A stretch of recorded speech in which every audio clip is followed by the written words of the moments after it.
Ameerikaati.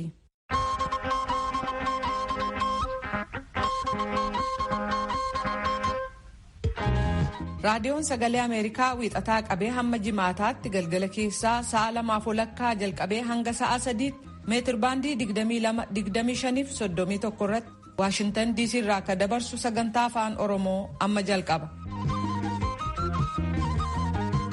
Fagoof dhiyoodhaa raadiyoo, intarneetii, saatalaayitii Naayilsaatii fi feesbuukiidhaan kanneen sagantaa keenya hordofaa jirtan dhaggeeffatoonni keenya akkam ooltan. Guyyaan har'aa muddee 22 barrisaas 2020 keessummeessituun keessan har'aan jaallannee gammadaati. Muummichi ministeeraa Abiyyi Ahmad jiraattota godina Matakkal ka bulchiisa naannoo Beneshaangul Gumuz waliin har'a marii gaggeessanii jiru. ABO'n obbo Daawud Ibsaan hoogganamu miseensonni koree giddugalaa 10 seeraan ala na jalaa hidhaman jechuun iyyatee jira. Paartiin badhaadhinaas deebii kenneera. Qophii keenya kan waa'ee uummata Oromoo har'aa irratti waa'ee siiqqee yookaan siinqee fi duula waraanaa irratti ka qopheessine qabna. Haalli baqattoota Eertiraa kanneen mooraa Tigraay keessa qubatanii turanii nu yaaddesseera jedhu jaarmeewonni gargaarsaa. Kanneeniif ka biroof haga xumura sagantaa keenyatti nu waliin turaa jenna dhaggeeffatoota keenya. Piroodiwusariin tamsaasa har'aa Faasil Gabayyoo, tamsaasa intarneetiif miidiyaa hawaasummaa ka qindeessitu immoo Tigisti Gammeeti. Oduuf gara tuujubeetti deebina. Attamooltan oduun galgala kanaaf qabnu kunoo. Muummichi ministeeraa Abiyyi Ahmad har'a jiraattota naannoo Beenishaangul Gumuz godina Matakkal waliin marii geggeessaniin kallattii kaa'u isaanii mootummaan naannoo sanaa beeksisee jira. Kallattiiwwan kaa'aman keessaa olaantummaa seeraa kabachiisuun ajandaa isa duraati jedhameera. Kana laalchisuun oduu booda gabaasa bal'aa qabna. Jaarmiyaan baqattoota akka tokkummaa mootummootaa UNHCR michoota isaa gargaarsa namoomaa 30 waliin ta'uudhaan deeggarsa hatattamaa $100 miliyoona 100 fi miliyoona 56 gaafatee jira. Maallaqi deeggarsaa gaafatame kun gargaarsa namoomaa kan isaan barbaachisu baqattoota walitti bu'iinsa naannoo Tigraay keessaa dheessaniif hanga walakkeessa bara 2021tti ga'u jedhameera.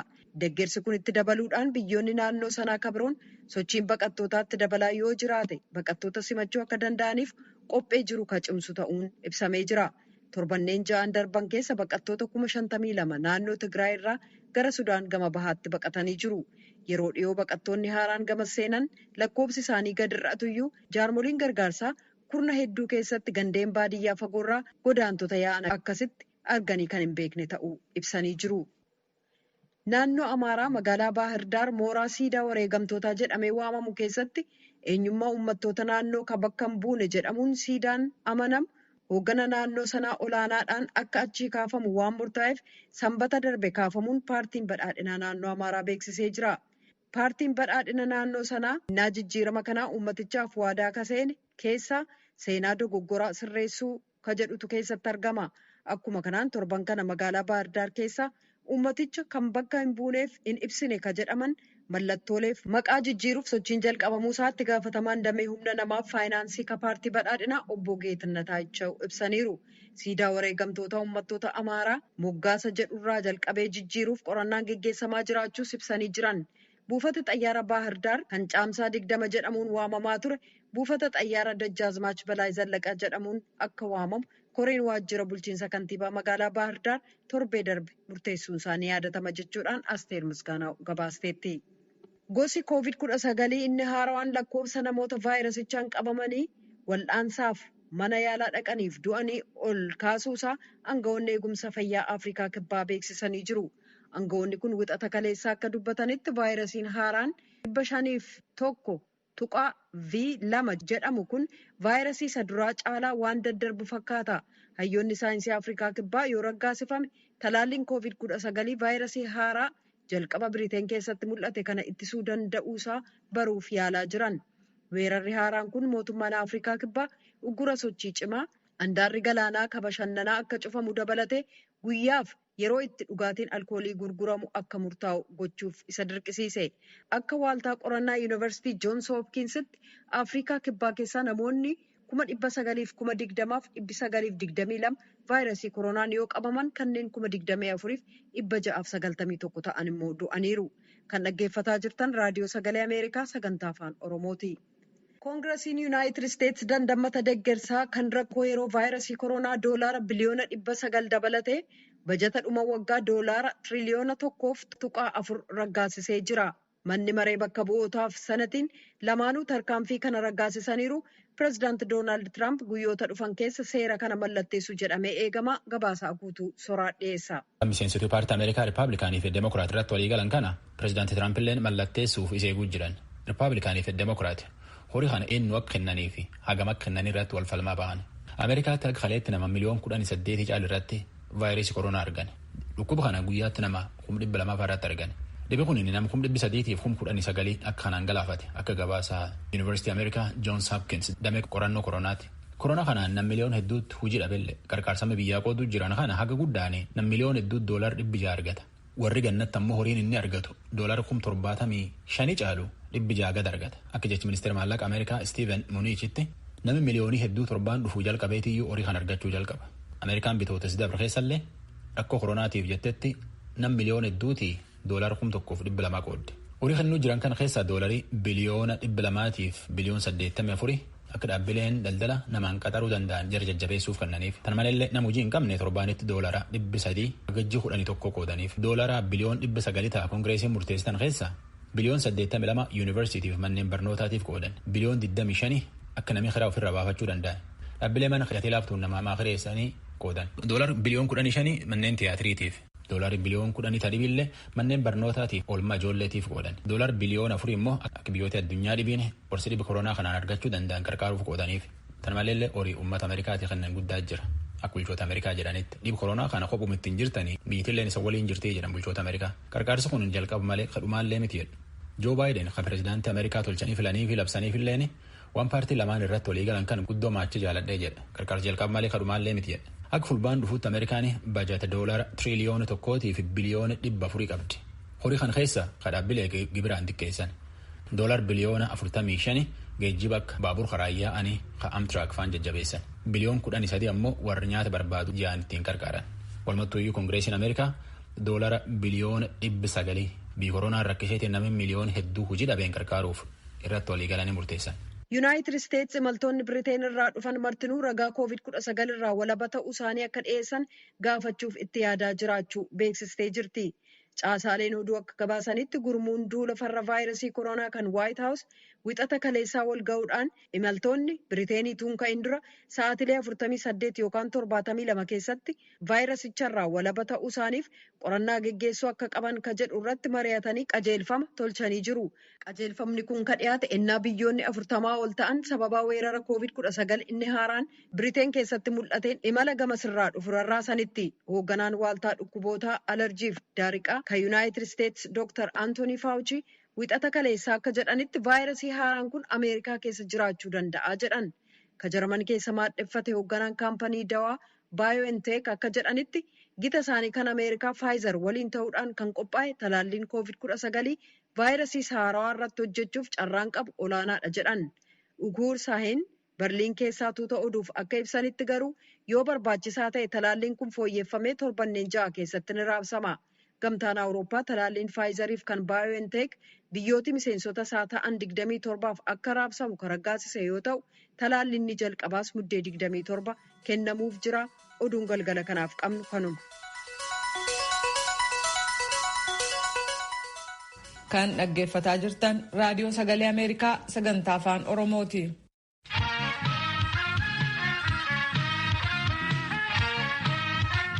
Bulchiisa naannoo Beneshaangul Gumuz godina Matakkalitti kan argaman muummichi ministeeraa Abiy Ahmed maanguddoota biyyaa filataman waliin marii gaggeessuu isaanii ittaanaa bulchaan bulchiisa naannoo sanaa obbo Geetaawun Abdiisaa ibsanii jiru. Jiraattonni rakkoo naannoo sana keessa jira jedhan muummicha ministeeraa Abiyyitti dhiyeessuu isaaniis obbo Geetaawun dubbatanii jiru. አንዱ ሰላም ይጤቱ ነው። ሁለተኛ ከቅርብ ጊዜ ወዲህ ደግሞ አሁን እየተፈጠረ ያለው ነገር Tokkoffaan waa'ee nagaati. Lammaffaan immoo erga dhiyeenya kanaa as uumamaa ka jiru godina bira darbee biyyaafiyyuu waan yaaddessaa ta'e jiraachuusaa bal'inaan ka'eera. Kanaaf mootummaan rakkoo kan yeroo gabaabaa keessatti dhaabsisuu akka qabuu fi tarkaanfiin fudhatamu itti fufuu akka qabu dubbatameeraa jedhan. Yaada jiraattonni kaasan irratti marii gaggeeffamaa ture kan hoogganan Dr. Abiy yaada kennanii fi qajeelfama kennan ilaalchisee itti aanaa bulchaa akka ta'an obbo Geetahuun Abdiisaa innaa ibsan.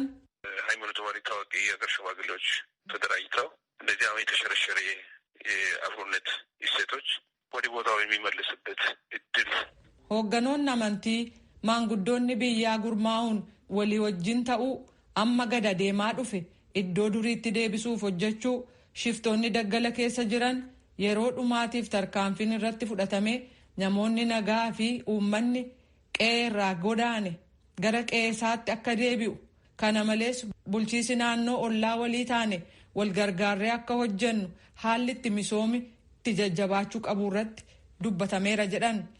Olaantummaa seeraa kabachiisuuf duulli gaggeeffamu sadarkaa bulchiisa naannoo qabee hanga federaalaatti miseensota hooggana jiru hundumtuu hirmaachisee itti gaafatamummaan ta'uu akka qabus dubbatameera jedhaniiru.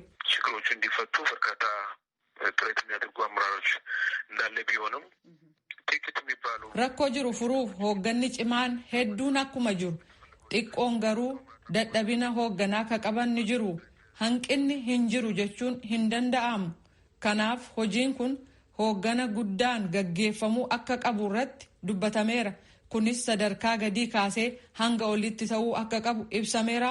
Hunduu itti gaafatamummaan akka irra jiruus ibsameera jedhu. Marii har'a gaggeeffame kanarratti ministeera nagaa Mufriyaat Kamiil, Itaamaajoor Shumii raayyaa ittisa biyyaa kan waliigalaa Jeneraal Biraanuu Juulaa fi aangawoonni mootummaa ka sadarkaa olaanaa argamanii jiru jechuun Asteer Misgaanaa Baahirdaar irraa gabaastee jirti. Addi bilisummaa Oromoo obbo Daawud Ibsaan hoogganamu hooggansa dhaabichaa fi gaazexeessota sagalee dhaabichaa mootummaan nu jalaa hidhee jechuun himateera. Muddee 11 bara 2013 ganama namoonni 10 mana jireenya isaaniitii miseensota poolisii Oromiyaatiin fudhatamanii jiru jechuun beeksiseera. Komii dhiyaate kanaaf deebii kan kenne paartiin badhaadhinaa ABO'n yakka keenya malee maqaa nu xureessaa jechuun ibseera. Gabaasa guutuu Tsahaay Daamxoot erge. Miseensonni gumii sabaa, gaazexeessitoonni fi hooggansi gulantaa adda addaa irra jiran waliigalaan namoonni 10 dilbata darbe poolisii Oromiyaatiin mana jireenyaa isaaniitii fudhatamaniiru jechuun addi bilisummaa Oromoo ibseera. Akka hoogganaan sabquunnamtii adda bilisummaa Oromoo obbo Battee Urgeessaa raadiyoo sagalee Ameerikaatiif ibsanitti hanga ammaatti miseensonni dhaabichaa 1000 lakkaa'aman mana hidhaatti argamu. Hidhaan dilbata darbe gaggeeffames itti fufiinsa isaatii jechuun ibsani. Adda bilisummaa Oromoo 10,000 oltu yeroo kana guutummaa biyyattiitti mana hidhaa keessa jira. Kana hundumaa hidhaa kan raawwatu biiroo kan cufsiisaa jiru paartii badhaadhinaa kana aangoo mootummaa dhimma bahee gidiraa adda addaa miseensotaa fi deeggartoota keenya irratti raawwataa jira. Kana yeroo adda addaa boordii filannoottis galchaa turre keessa gahee walabummaa dhaabaa keenyaa darbee waajjira giddugalaa adda bilisummaa Oromoo humna poolisii to'atee hojjettoota amma mana hidhaa galan kanallee waajjira kana keessatti gahee adda addaa irra kan hojjetaa turanidha. Isaan kanallee humna poolisiitiin waajjira keessaa baasee haga ammaatti ji'a turi waajjira kana humna poolisii naannoo Finfinneetiin qabatee kan jirudha. Kanaaf waan nurra gahaa jiru kana hundumaa ejjennoo politikaatiin waan nurra gahedha. Hooggansa sadarkaa garaagaraa irra jiran 8 dabalatee gaazexeessitoonni 2 hidhamaniiru. Hidhaan kun ammoo karaa paartii badhaadhinaatiin gaggeeffamee jechuun kan ABO'n ibsirratti Dr. Alamuu Simee paartii badhaadhinaatti hoogganaan dhimma waldaalee siivikii fi paartilee siyaasaa deebittaan kennaniiru. Paartiin badhaadhinaa paartii tokko aangoo nama hidhuus nama gadhiisuus hin qabu. Kan akka paartiitti nuti wanni beekamu jiru. Yakkamaa hidhuu, seeratti dhiyeessuu, seeraan gaafachiisuu aangoon kan qabu qaama seeraati. Abbaa alangaa yookiin poolisiidha. Isaan gaafatanii isaan irraa qulqulleessuu dandeechan malee badhaadhinni paartii tokko paartiidha. Aangoo nama hidhuu fi aangoo seeratti dhiyeessuu hin qabu. Kanaaf maqaballeessiidha. Maqaballeessii paartii keenya irratti warri ABO shanee kun yeroo hunda raawwatu kanarraa kan hafe malee amma paartii badhaadhinaa keessatti dhimmi paartilee siyaasaa ana ilaala. Ergan dubbii kana dhargee akka paartiitti qorachuudhaaf yaalin ture Paartiin keenya kana gochuu iyyuu hin danda'u, aangoo hin qabu. Poolisiin qabnu, nama waajjira poolisiin qabnu, bakka itti nama hiinus, bakka itti onnoo goonus hin qabnu. Kuni hojii paartii keenyati miti. Paartiin keenya hojii isin ilaalle keessas hin galu. Miseensonni koree hojii raawwachiiftuu fi gumii sabaa ji'ottaniif mana hidhaatti argamuunis dhiibbaa gama mootummaatiin jiru jechuun hoogganaan sabquunnamtii Adda Bilisummaa Oromoo obbo Battee Urgeessaa ibsaniiru. Hooggantoonni Adda Bilisummaa Oromoo miseensonni shanee gumii mana hidhaa bakka adda addaatti jijjiiraa kan tursaa jiran kan abbaan alangaa Oromiyaa himannaa isaanii cufee galmee isaanii cufee waan ittiin himadhu hin qabu walaba gadhiisaa jedheedha. Qaamni mootummaa bakka bu'ee nama himatu tokko walaba jedhee miseensota gadhiise immoo gara biraatiin poolisiin qabee taa'uun harka dheeraa bilchiginnaan sirna haqaa keessatti galfattee fi morkattoota siyaasaa aangoo mootummaa ishee dhimma baatee dorgommii siyaasaa keessaa dhiibanii baasuudhaaf yoo danda'ame immoo jaarmichas akka jaarmiyaatti akkuma bakka adda addaatti dubbatan seeraan ala diiguudhaaf dhabamsiisuudhaaf yaalii ifaajii godhaa jiranidha. Addi Bilisummaa Oromoo hidhaan hooggansaa fi miseensota dhaabichaa irratti geggeeffamaa jiruu fi haqni dhabuun paartiin badhaadhinaa harka waan dheereffatee Adda Bilisummaa Oromoo dhabamsiisuuf ifaajaa jiruuf jechuun kan ibsa irratti paartii badhaadhinaa irraa Dr. Alamuu Simee akka jedhanitti paartiin badhaadhinaa walabummaa mana murtiitti amana. Nama hidhuus ta'e hiisisuuf gahee hin qabu jechuun ibsaniiru. Amma nani beekutti manni murtii gadhiisee seeraan alaa poolisiin nama qabe kan jedhu adeemsi seeraa jira. Warra nam tokko manni murtii gadii murtii ati hin barbaanne sitti kenna ta'e oliyyannoo qaama murtii olaanuutti gaafatee murtii san jijjiirsisuu danda'a. Yookiin manni murtii gadii murteesse san raggaasisuu danda'a. Kun adeemsa seeraati. Adeemsa seeraa kanaan ala waan jiru yoo jiraate seerri biyyattii jira. Seera biyyattii kanaan qaama kana seera cabsee murtii manni murtii murteesse faallaa qaamni hojjete yoo jiraate mana murtiitiin gaafachuu danda'u. Yeroo baay'ee irra deddeebi'ee maqaballeessiin akkasii kun ka'a waan ta'eef yeroo tokko gatteenyee paartilee siyaasaa kana wajjin keessattuu paartilee siyaasaa naannoo Oromiyaa keessa jiran komii akkasii baay'ifnaan hooggantoota naannoo Oromiyaa wajjin teenyee kabajamoon pirezidaantiin naannoo Oromiyaa obbo Shimallis Abdiisaa bakka jiranis paartilee Oromiyaa keessa socho'an hundumaa wajjin teenyee mee maaltu ta'aa jira jennee tokkoon laallee waan akkasitti eebaluutu akkasitti ta'ee akkasitti seeraan ala akkas ta'e kan jedhu dhiyeessuu hin dandeenye gaafsan. Kanaaf maqaballeessiin akkasii kun jedhee qilleensuma irratti waan ta'u malee eenyutu eessatti manni murtii waan ta'e murteessee qaamni mana murtiitiin ala jiru immoo faallaa murtii sanii raawwatu jettee keessiin tokko dhiyaachuu hin danda'u. Murtee boordii filannoon kenne borumtii hidhaan hooggansaa fi gaazexeessitoota kanarratti raawwatamuun paartiin badhaadhinaa akeeka abaa'oo dhabamsiisuuf godhu mul'isaa jechuun obbo Batteen ibsaniiru. Murtiin boordii filannoo yeroo darbe kenname kan hin gammachiisinis kana keessatti kaka'umsa itti horee jira jennee yaanna. Maaliif yoo waajjiratti deebi'ame yoo hojiin sirnaatti deebi'ame warri kora jedhames kan qopheessu kan qindeessu miseensotaa fi qondaalota naannoo waajjiraatti jiran kan duraanis itti gaafatamummaan itti laatame waan ta'eef isa kana dhabamsiisuuf dhaabni kun immoo akka sirna isaatitti rakkoo isaa ofiisaatiin furatee yaa'ii isaatiin furatee hoggana isaa immoo irra deebi'ee filatee faaromsee akka hin baane cunqursaa paartiin badhaadhinaa jaarmaa keenya irratti godhaa jirudha jennee hubanna. Komii Addi Bilisummaa Oromoo kaase kanarratti Dr. Alamuu Simee paartii badhaadhinaatti hoogganaan dhimma waldaalee siivikii fi paartilee siyaasaa deebii kennaniin duulli taasifamaa jiru maqaballeessii paartii badhaadhinaati jechuun ibsani. Kanaan maqaa paartii badhaadhinaa balleessina jedhanii tapha akkasii keessa galuurraa miseensota isaanii, hooggantoota isaanii, deeggartoota isaanii yakka akkan hojjenne waan seerri biyyattii hin eeyyamne akkan hojjenne gorsuutu gaariidha kan jedhuun gorsa qaban. Addi Bilisummaa Oromoo ABO'n paartiin badhaadhinaa dhaabni kiyya morkataa akka hin taaneef dadhabsiisuuf roga hundaan hojjechaa jira jechuun ibse. Paartiin badhaadhinaa immoo himanni dhiyaachaa jiru kun maqaballeessiidha jechuun ibseera. Gabaasa Raadiyoo Sagalee Ameerikaatiif Tsahaay Daamxoo Finfinneerra. Nageenyi baqattoota Eertiraa kanneen Tigraay keessaa kan isaan yaaddesse ta'uu jaarmeewonni gargaarsaa ibsaa jiru. Kunis baqattoonni kun haleellaan irratti gaggeeffameera akkasumas akka biyya ofii jechuun Eertiraatti deebi'an dirqisiifamaniiru gabaasni jedhu dhaga'amee booda. Baqattoonni Eertiraa 96,000 ta'an bulchiisa naannoo Tigraay keessatti mooraa qubsumaa 4 keessa turan. Kunis sadaasa darbe walitti bu'iinsi tuun jalqabamin ture jedha gabaasni Saalem Salomoon ergite soraat dhiyeesse. Namni hedduun kaan Suudaanitti kaan Finfinneetti baqata. Refuujii Intarnaashinaal dhaaba baqataa addunyaa gargaaruuf dhaabate. Akka gabaasa isaaniitti nama Eertiraa walitti marsanii kaan lafa waraanii balleessi Tigraayitti kaan ammoo biyya isaaniitti fa'an. Baqataa Eertiraa biyyi keessa baqatee deebisuun afaan balaa buusuu jette. Sara Miiler bulchiinsa olaanaa Refuujii Intarnaashinaal keessa. Itoophiyaallee taate yookaan ammoo lafa lolaatti jiran. Tigraayillee taanaan yookaan ammoo Eertiraa lafa jarii keessa baqatellee taanaan achitti nama raruuni balleessa seera addunyaa gugurdaan cabsan keessa tokko jetteetiin VOA'tti himte. Akka jechisiitti rakkoo tana baqataa maatii fi dhaabbilee mootummaan ta'in achi keessa hojjetanirra dhaga'an. Stiin Verkurees gabaasa miidiyaa biyya Beeljiyeem ka VRT News jedhaniiti nama Eertiraa kaambii baqaa Tigraay shimbelaa baqate shiraaroo deemuu jiru karaa irratti argeeti oduurra fuudhu. Akka jechi gaazexeessa kanaatti baqataa tokko humnaan Eertiraa raran nama tokko qawweetti qabanii makiinaa guuran.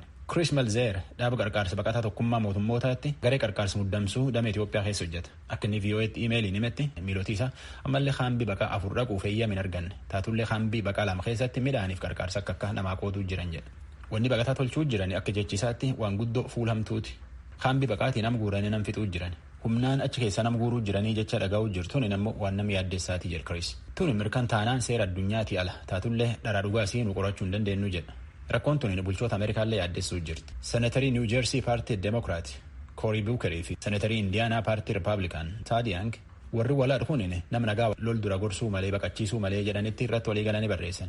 Baqattoota Eertiraa Itoophiyaa keessa fixanii jecha dhaga'uma jirra. Waraanii Eertiraa baqataa qaqqabeetiin irreen Eertiraa raruu jiraachuullee dhaga'uma jirra. Tunin waan akka malee nam yaaddeessaati jedhan. Akka tokko baqachuuyyuun dhowwanii jedhanii barreessan seneetarooti kunin. Akka gabaas ba'uu jiruutti waraanii Eertiraallee lola Tigraay keessi jira. Dippiloomaatootii shani akka waraanii Eertiraa sun keessi jiru footoo saatalaayitii irraa argatanii odeeffannoo jidduu qabatanii fi odeeffannoo Tigraay argatanii mirkaneessini jedhanitti Rooyitersitti himan. Akka waraana Eertiraa kana keessa jiru ragaa mirkana qabna. Tunin ammoo oduu akka malee hamtuutu akka gabaasa oduumaa ministeera Haajaa Alaa Ameerikaatti. Ministeerri Haajaa Alaa Ameerikaa waraanii akkana ariitiin achi ba'uu malee jedhanitti armaan dura gaafate. Akka namni achitti mirga dhabee rakkatillee tanallee dhaga'uma jirraa jedha.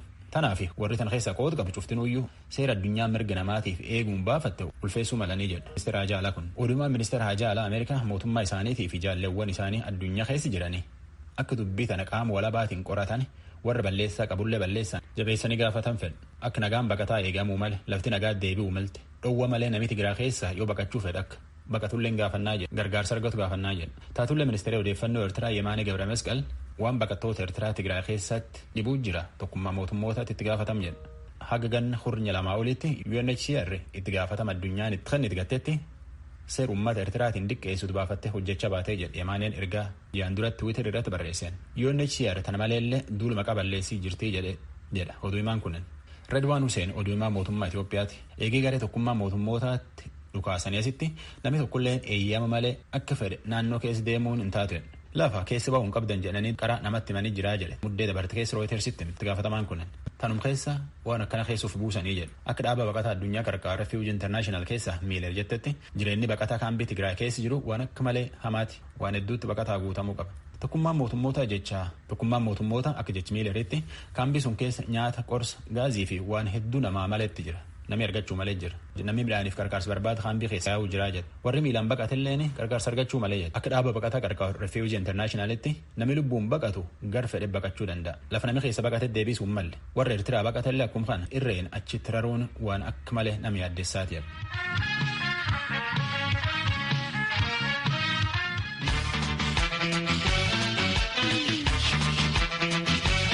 Waa'ee uummata Oromoo kana beektu laata? Siiqqee yookaan siinqeen waraana dubartiitii jedha Oromoon. Dubartiin siinqee qabattee baate lola dhaabsiftii rooba hamaas ni dhaabsisu.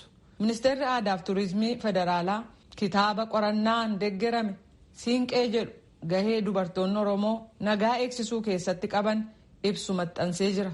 Muktaar Jamaal gabaasa dhimma kanarratti fuulleeffate nu ergeera kunoo. Siinqeen ulee mukaa dubartiin takka gaafa heerumtu haati kennitee fi qeedhaa ittiin gadi baatu.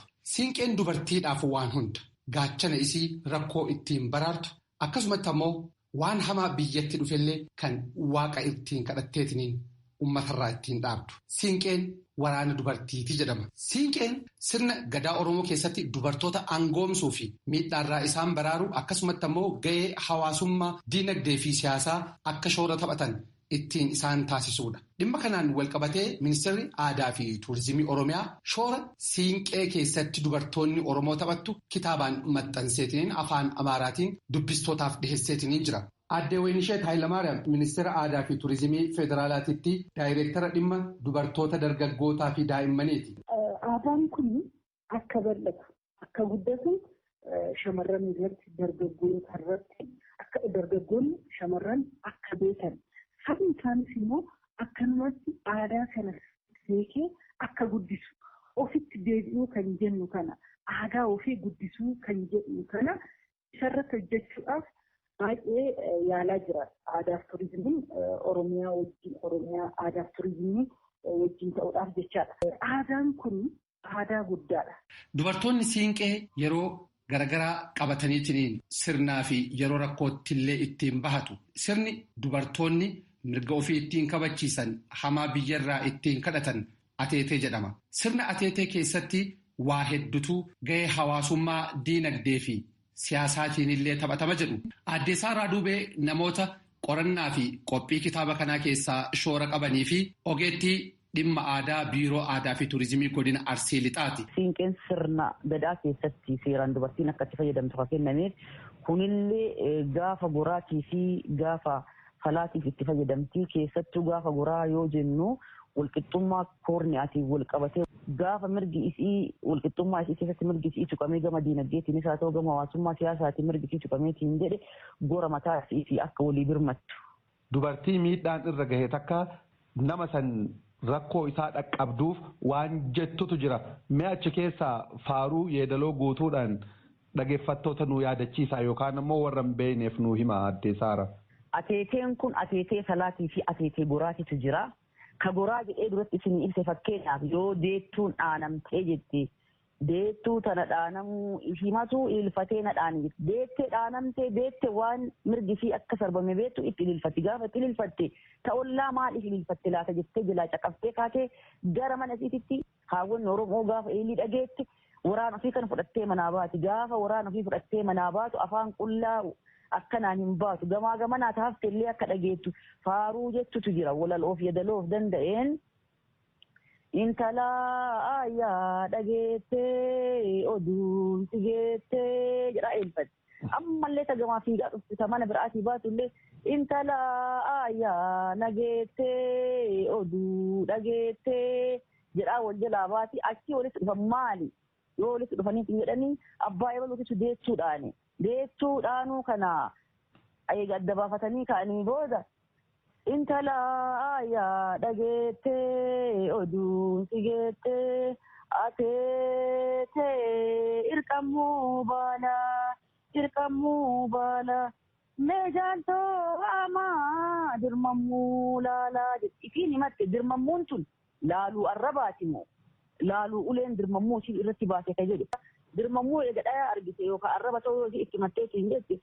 Ateetee dhaltii harmaananii dhaltii xiyyaadhaananii ana waamanii uleen si dhooftee si haadhooftuu isaaf oolte. Ateetee indaatuu dhalee. Tumbaatu malee hindaakuu galee jirti. Maadhiif kana jetti haganniin dhugaa kana baasuufitti qe'ee sanii hin galtu.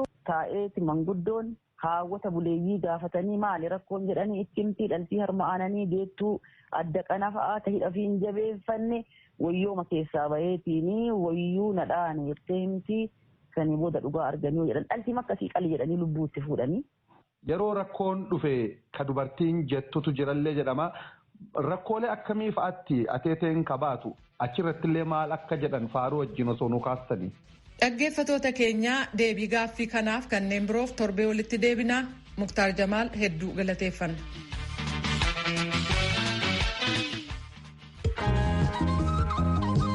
Raadiyoon Sagalee Ameerikaa galgala keessaa sa'a 2:00 jalqabee hanga sa'a 3 meetir baandii 22, 25 fi 31 irratti wiixataa hanga jimaataatti qophii afaan Oromoon dabarsu asirratti raawwata. Qophii boruutiin walitti deebinaa nagaatti bulaa. Amma sagantaa afaan Amaaraatu itti fufa.